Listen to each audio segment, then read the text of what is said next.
Apabila Tuhan sudah berfirman, maka semuanya jadi. Selama ku menyembahmu, ku percaya bahwa mujizat masih terjadi. Selama kau besertaku, ku melihat ada mujizat setiap hari. Selamat pagi Bu Bapak, saudara yang terkasih dalam Tuhan Yesus Kristus. Selamat bertemu kembali dalam Renungan Pagi dari GKI Banjarbaru. Sebelum kita membaca dan merenungkan kebenaran firman Tuhan, mari kita bersatu dalam doa. Bapa dalam Yesus Kristus, Bapa yang baik, lawatlah kami dalam terang firman-Mu di pagi ini, supaya kami boleh hidup, dibimbing, dituntun oleh kebenaran firman-Mu. Dalam nama Tuhan Yesus Kristus, kami memohon lawatan kuasa Roh Kudus. Amin. Sesuai dengan panduan Almanak Nas Gereja Kalimantan Pangli, sebagian firman Tuhan untuk kita pada hari ini, hari Selasa, tanggal 8 Juni tahun 2021, bagian firman Tuhan yaitu dari Wahyu pasal 20, Wahyu pasal 20, ayat 7 sampai 15. Wahyu pasal 20 ayat 7 sampai 15. Dua perikop yaitu iblis dihukum dan hukuman yang terakhir. Demikian firman Tuhan. Dan setelah masa 1000 tahun itu berakhir, iblis akan dilepaskan dari penjaranya dan ia akan pergi menyesatkan bangsa-bangsa pada keempat penjuru bumi, yaitu Gog dan Magog, dan mengumpulkan mereka untuk berperang, dan jumlah mereka sama dengan banyaknya pasir di laut. Maka naiklah mereka ke seluruh daratan bumi, lalu mengepung perkemahan tentara orang-orang kudus dan kota yang dikasihi itu.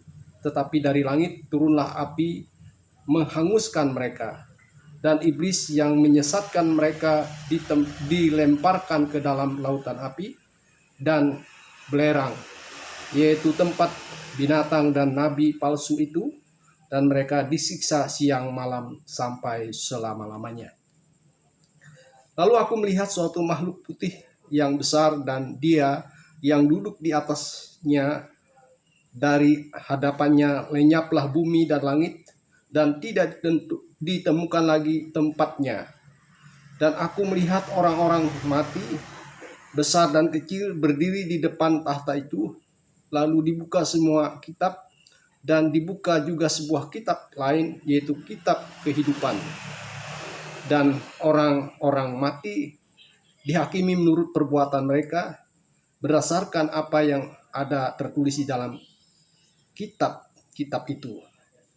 Maka laut menyerahkan orang-orang mati yang ada di dalamnya, dan laut dan kerajaan maut menyerahkan orang-orang mati yang ada di dalamnya. Dan mereka menghakimi masing-masing menurut perbuatannya. Lalu maut dan kerajaan maut itu dilemparkan ke dalam lautan api. Itulah kematian yang kedua, lautan api. Dan setiap orang yang tidak ditemukan namanya tertulis di dalam kitab kehidupan itu, ia dilemparkan ke dalam lautan api itu. Amin untuk firman Tuhan. Ibu bapak saudara yang terkasih dalam Tuhan Yesus Kristus, puji Tuhan, kita masih dianugerahkan oleh Tuhan kehidupan. Kita tahu bahwa kehidupan itu sementara adanya. Dan kita juga tahu bahwa di dalam kita menjalani kehidupan ini ada banyak tantangan dan pergumulan.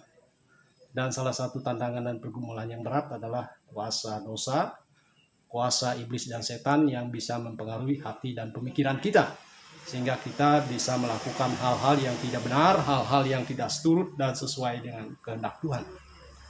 Bagian firman Tuhan untuk kita pada hari ini memperlihatkan kepada kita bahwa kehidupan kita yang setelah kematian akan diperhadapkan dengan pengadilan Tuhan. Kuasa apapun juga akan diperhadapkan dengan pengadilan Tuhan, termasuk iblis. Tadi dikatakan dalam ayat 10 juga diadili oleh Tuhan, dihukum oleh Tuhan. Dan bagi manusia, kita akan diperhadapkan dengan pengadilan Tuhan. Kita baca dalam ayat 12 tadi dikatakan, Dan aku melihat orang-orang mati besar dan kecil berdiri di depan tahta itu. Lalu dibuka semua kitab-kitab dan dibuka juga sebuah kitab lain, yaitu kitab kehidupan. Dan orang-orang mati dihakimi menurut perbuatannya. Dihakimi menurut perbuatan mereka berdasarkan apa yang ada tertulis dalam kitab itu. Jadi ada penghakiman yang akan kita terima ketika kita dibangkitkan. Jadi ada kitab-kitab yang mencatat segala dosa dan pelanggaran kita, tapi ada kitab yang mungkin mencatat juga kebaikan-kebaikan kita. Tapi ada kitab lain, itu kitab kehidupan. Kitab kehidupan ini sesungguhnya adalah kitab anugerah Tuhan, yaitu orang-orang yang tercatat telah menerima anugerah keselamatan dalam diri Tuhan Yesus Kristus. Dialah yang tercatat dalam kitab-kitab kehidupan. Tapi bagi orang-orang percaya, tercatat dalam kitab kehidupan juga diperhadapkan dengan tantangan. Selama ia hidup, bisa saja namanya yang sudah tercatat itu tercoret dari kitab kehidupan. Kenapa? Karena ia tidak setia dalam iman dan pengharapannya. Di titik tertentu ia bisa menyangkal kasih Tuhan, menyangkal Kristus, sehingga tidak ada nama dia lagi dalam kitab kehidupan. Itu artinya ia akan menerima hukuman kekal dari Allah Bapa di surga. Ibu Bapak Saudara yang terkasih dalam Tuhan, dengan demikian pada pagi hari ini kita diingatkan bersama-sama bahwa kita yang telah terima Yesus, kita harus setia sampai akhir. Itu catatan pertama. Jadi kita harus setia sampai akhir, apapun tantangan dan pergumulan iman kita tidak boleh meninggalkan iman kita. Kita harus setia sampai akhir. Jadi seperti tema kitab Wahyu, mau menggambarkan umat percaya yang setia sampai akhir akan menerima mahkota kehidupan. Jadi kita pun demikian, kita harus menjadi pribadi yang setia dalam iman walaupun ada banyak godaan dan cobaan dan penderitaan yang kita hadapi karena iman kita. Yang kedua, Ibu Bapak Saudara, kita sebagai orang yang sudah tercatat nama kita di dalam kitab kehidupan, tetap harus menjadi pribadi yang menampilkan perbuatan dan tindakan yang menyenangkan hati Tuhan. Kenapa? Karena Tuhan berkenan atas perbuatan tersebut. Sebagai ekspresi rasa syukur dan terima kasih kita. Karena tercatat juga perbuatan-perbuatan yang kita lakukan di hadapan Tuhan. Perbuatan-perbuatan baik di hadapan Tuhan. Ia berkenan atas itu. Itu artinya sebagai ekspresi syukur dan terima kasih kita, ia berkenan.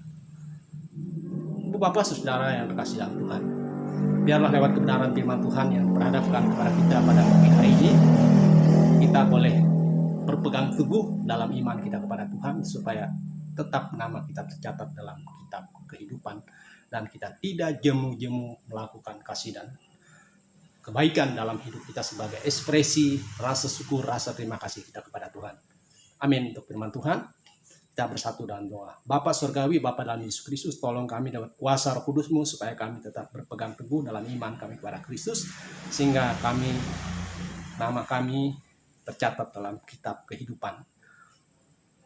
Dalam nama Tuhan Yesus Kristus kami berdoa dan bersyukur. Amin.